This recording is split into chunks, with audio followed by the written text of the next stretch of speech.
Hello students, today we are going to start our chapter first, How the Camel Got His Hump. Book It So Happened, class 8, chapter first है How the Camel Got His Hump. ऊँट को उसका कुबड़ कैसे मिला? The world had just begun and the animals were working for humans. संसार की just शुरुआत ही हुई थी और सभी पशु जो है वो मनुष्य के लिए काम कर रहे थे. There was one lazy animal that did nothing. और एक उन्हीं के बीच एक आलसी पशु था जो कभी काम ही नहीं करता था. एंड सैड नथिंग बट हम, और कुछ नहीं कहता था अलावा किसके, हम्फ के. Even the clever djinn was at his wits end, और कैसे एक चतुर जिन ने उसको आखिर में सबक सिखाया. In the beginning when the world was new and the animals were just beginning to work for man. शुरुआत में जब संसार नया नया था और जब पशु जो है वो शुरुआत में मनुष्य के लिए काम कर रहे थे. There was a camel and he lived in the middle of a howling desert because he did not want to work. वहीं पे एक ऊँट था जो होलिंग डेजर्ट, एक सुनसान मरुस्थल के बीच में ही रहता था. क्यों? क्योंकि वो काम नहीं करना चाहता था. He ate sticks and thorns and prickles. वो स्टिक्स, छड़ियाँ, कांटे, प्रिकल्स, इधर की झाड़ियाँ वगैरह ही खाता रहता था. And when anybody spoke to him he said humph. और जब भी कोई उससे बोलता तो वो कहता humph, just humph and no more. सिर्फ हम्फ और कुछ भी नहीं. Presently the horse came to him on Monday morning. अभी एक घोड़ा सुबह, मंडे की शुरुआत सुबह सुबह उसके पास आया. With a saddle on his back and said, और अपनी पीठ पे उसने सैडल जो होता है वो घोड़ा गाड़ी का जो आगे का हिस्सा होता है वो लाद रखा था. और कहा, camel O camel come out and trot like the rest of us. ऊँट, अरे ऊँट, हमारी तरह बाहर आइए और हमारी तरह काम कीजिए. Humph said the camel and the horse went away and told the man. ऊँट ने कहा हम्फ, घोड़ा वहाँ से चला गया और सारी बातें किसको बता दी? आदमी को.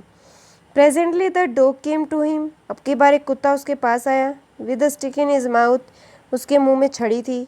And said, camel O camel come and fetch and carry like the rest of us. आओ और हम सब की तरह दौड़कर चीज़ें लाओ.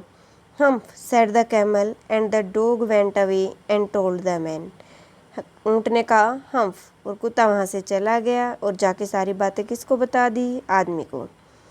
Presently the ox came to him. अब की बार एक बैल आया उसके पास. With the yoke on his neck, जिसने जो हल है अपनी गर्दन पे उठा रखा था. एंड सेड, और कहा, camel O camel come and plough like the rest of us. आओ और हम सब की तरह हल चलाओ. Humph said the camel and the ox went away and told the man. उसने कहा हम्फ और ओक्स वहाँ से चला गया, ऊँट वहाँ से चला गया और सारी बातें जाकर आदमी को बताई. At the end of the day, the man called the horse and the dog and the ox together. आखिर में आदमी ने घोड़े को, कुत्ते को, बैल को, तीनों को बुलाया और कहा, थ्री ओ तीनों, I am very sorry for you. मैं आपके लिए क्षमा चाहता हूँ. But that humph thing in the desert can't work.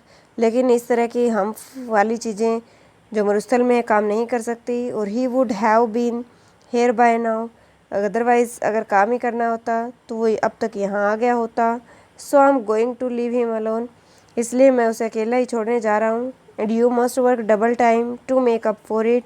और उसके जगह पे तुम तीनों को ही डबल काम करना होगा. That made the three very hungry. इससे तीनों बड़े गुस्से में हो गए. And they held a panchayat on the edge of the desert. और उन्होंने मरुस्थल के किनारे, डेजर्ट के किनारे एक पंचायत बुलाई.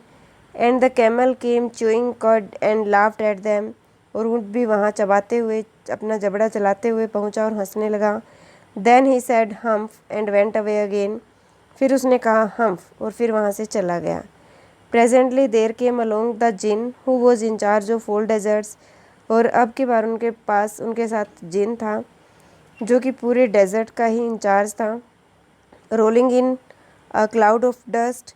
एक धूल के बादलों में लिपटता हुआ आया. Djinn of all desert said the horse, is it right for anyone to be idle. Djinn ने कहा, सब पूरे मरुस्थल के जिन ने कहा घोड़े से क्या ये सही है किसी का इतना भी मूर्ख बनना? Certainly not, said the djinn. Djinn ने कहा कि नहीं, बिल्कुल भी नहीं। घोड़े ने जब उसको कहा कि वो पूरे डेजर्ट के जिन, क्या ये सही है किसी का इतना आइडियल बनना?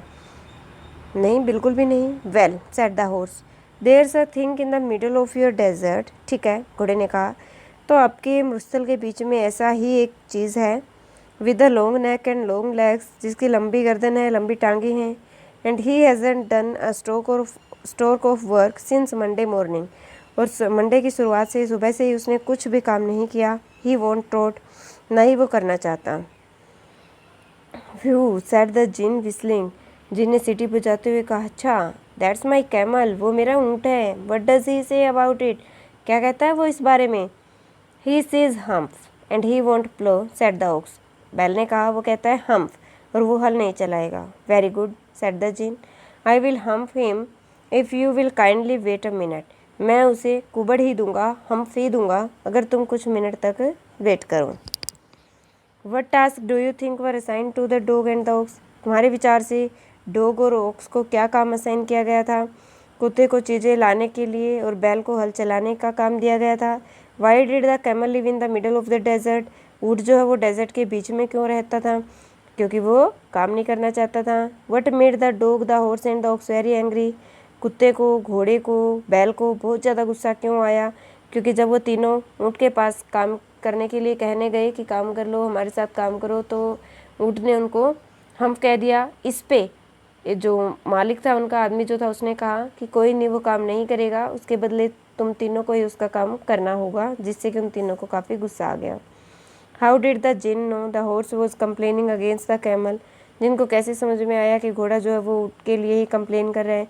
क्योंकि जब घोड़े ने कहा कि एक ऐसी चीज़ जिसकी लंबी गर्दन है, लंबी टांगें हैं, जो डेजर्ट के बीच में रहता है, वो काम नहीं करना चाहता, तो इतना सुन के जिनको समझ में आ गया कि घोड़ा जो है वो ऊँट के बारे में बातें कर रहे हैं। The djinn rolled himself up in his dust cloak and took a walk across the desert. Djinn ने अपने आप को धूल में लपेटा और डेजर्ट में चला गया। And found the camel looking at his own reflection in a pool of water. और देखा कि ऊँट जो है वो अपनी ही परछाई पानी में देख रहा था। My friend, said the djinn. Djinn ने कहा कि मेरे friend, what's this I hear of your doing no work. मैं क्या सुन रहा हूँ कि तुम कोई भी काम नहीं कर रहे। The djinn sat down. Djinn जो है वो बैठ गया। With his chin in his hand, अपनी ठोड़ी को अपने हाथों में पकड़ के। While the camel looked at his own reflection in the pool of water. जबकि ऊँट जो है वो अपनी परछाई ही देख रहा था पानी में। You have given the 3 extra work ever since Monday morning, all on account of your idleness, said the djinn. Djinn ने कहा कि तुम्हारी इस हरकत पे तुम्हें मंडे से अब तक का 3 दिन का एक्स्ट्रा काम दिया जाएगा। And he went on thinking with his chin in his hand. और अभी भी वो सोच रहा था अपनी ठोड़ी को अपने हाथों में रख के। Humph, said the camel. ऊँट ने कहा, humph. I shouldn't say that again if I were you, said the djinn. Djinn ने कहा कि शायद तुम्हें ऐसा नहीं कहना चाहिए था। You might say it once too often, I want you to work. आप ये बहुत बार कह चुके हो, जबकि मैं आपको काम बताना चाहता हूँ। And the camel said humph again. और फिर कैमल कहता है humph. But no sooner had he said it then he saw his back. लेकिन इतना कहीं ज़्यादा टाइम नहीं हुआ था, तभी वो अपनी पीठ पे कुछ देखता है। That he was so proud of, puffing up into a great big humph. और उस पीठ पे को देख रहा था जिस पे उसे बहुत ज़्यादा गर्व था। उसे वो देख रहा था, गर्व महसूस करता था। क्या थी वो? पफिंग अप, ऊपर उठ रही थी। पफिंग अप, और ज़्यादा ऊपर उठ रही थी। Into a great big humph, और एक बहुत बड़े कुबड़ में बदल गई। Do you see that, said the djinn. Djinn ने कहा, तुम्हें वो देख रहे हो? That's your very own humph that you have brought upon your very own self by not working. तुम्हारा वो बड़ा सा कुबड़ जो तुम्हारा खुद का है, और जो तुम्हारे खुद की वजह से ही आया है, क्योंकि तुम काम नहीं कर रहे थे। टुडे इज़ थर्सडे, आज वीरवार है। And you have done no work since Monday, और मंडे से ही आपने कोई काम नहीं किया। व्हेन द वर्क बिगेन, जब से काम शुरू हुआ था। Now you are going to work, अब तुम काम करने जा रहे हो। How can I, said the camel, with this humph on my back. ऊँट ने कहा कि मैं कैसे कर सकता हूँ इतने बड़े कुबड़ को मेरी पीठ पर लेकर। दैट हैज़ अ पर्पज, उसका भी एक काम है, सेड द जिन। जिन ने कहा, all because you missed those 3 days, वो सब जो तुमने 3 दिनों में खोया है। You will be able to work now for 3 days without eating, अब तुम 3 दिन बिना कुछ खाए काम कर सकते हो। Because you can live on your humph, क्योंकि तुम अपने इस कुबड़ के सहारे जी सकते हो। एंड डोंट यू एवर से I never did anything for you, और तुम कभी मुझसे कुछ नहीं कहोगे कि मैंने तुम्हारे लिए कुछ नहीं किया। Come out of the desert, इस डेजर्ट को छोड़कर बाहर आओ। And go to the 3 and behave, उन तीनों के साथ जाओ और अच्छा बिहेव करो। And the camel went away to join the 3, और ऊँट उन तीनों के पास चला गया। किसके पास? ओक्स के पास, हॉर्स के पास और डॉग के पास। And from that day to this the camel always wear a hump, और उस दिन से ही ऊँट के जो है वो हमेशा कुबड़ रखता है वो। We call it hump now not to hurt his feelings, आज हम इसको हम्प की बजाय हम्प कुबड़ बोलते हैं ताकि उसकी भावनाओं को कोई ठेस ना पहुँचे।